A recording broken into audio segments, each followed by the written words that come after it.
বিকালের নাস্তা প্লাস হচ্ছে আপুর বার্থডে সেলিব্রেশন। এখানে সবাই মিলে অনেক আদিকালের মতো যুদ্ধ করতেছিল, মানে মোমবাতিগুলো জ্বালানোর জন্য, কিন্তু কিছুতেই বাতাসের কারণে এগুলো জ্বালানো সম্ভব হচ্ছিল না। তো সবাই হাসতেছিল এটা নিয়ে। যাই হোক, এর মধ্যে হচ্ছে কেক কাটা হয়ে গেছে অলরেডি, আর বার্থডে গার্লকে খাইয়ে দেওয়া হচ্ছিল।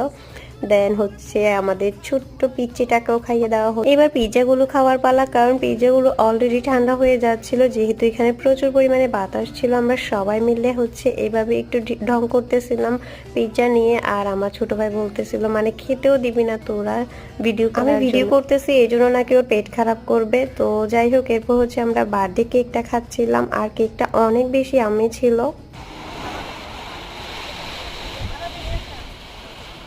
এবার হচ্ছে আমরা রাতের বেলা কক্সেস বাজারে ঘোরাঘুরি করব। কি হয়েছে? কি লাগবে? মাম্মিকে বলো, মাম্মিকে বলো কি লাগবে বলো। ওই মাম্মি ক্যামেরা